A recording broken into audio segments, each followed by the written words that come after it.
South India International Movie Awards ప్రధానోత్సవానికి ప్రముఖ తెలుగు సినీ నటుడు రానా వ్యాఖ్యాతగా వ్యవహరించిన సంగతి తెలుసు కదా. మొత్తానికి ఈ కార్యక్రమం చాలా హాయిగా నడిపించేశారు. ఈ కార్యక్రమంలో భాగంగానే రానాని కొన్ని ప్రశ్నలు అడిగింది తన బెస్ట్ ఫ్రెండ్. తనకు నచ్చిన చోటు, ఇష్టమైన ఫుడ్ లాంటి విషయాలను ఏమాత్రం తడబడకుండా టకటకా చెప్పేశాడు రానా.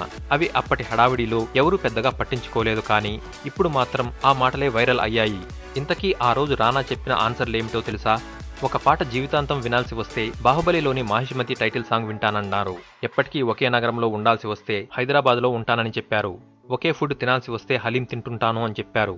ఒకే సినిమా రోజు చూడాల్సి వస్తే స్టార్ వార్స్ సినిమా చూస్తానని, ఒకే షో ఎప్పటికీ చూడాల్సి వస్తే మాత్రం టీవీ ఆఫ్ చేస్తానని చెప్పాడు రానా. ఒకే మనిషితో జీవితాంతం ఫ్రెండ్గా ఉండాల్సి వస్తే ఆ ప్లేస్ రామ్ చరణ్కు మాత్రమే ఇస్తాను అన్నాడు. అలాగే లైఫ్ లాంగ్ తన తండ్రి తనకు పెద్ద ప్రేక్షకుడు అని, ఆయనిచ్చే ఫీడ్బ్యాక్తోనే చాలా డిసిషన్స్ తీసుకుంటానని కూడా చెప్పాడు.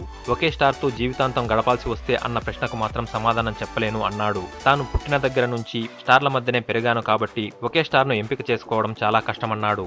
చివరగా ఒక లవ్ ఎమోజీని ఇప్పుడు మీకు ఇస్తే ఇక్కడకు వచ్చిన వాళ్లలో ఎవరికి ఇస్తారు అని అడిగితే టక్కున నటి ఖుష్బూకి ఇస్తానని అన్నాడు. ఎందుకంటే నేను పుట్టినప్పటి నుండి ఆవిడకు నేను తెలుసు, నాకు ఆవిడ తల్లి లాంటిది అని చెప్పాడు. మొత్తానికి భలే ఇంట్రెస్టింగ్ సమాధానాలు కదూ.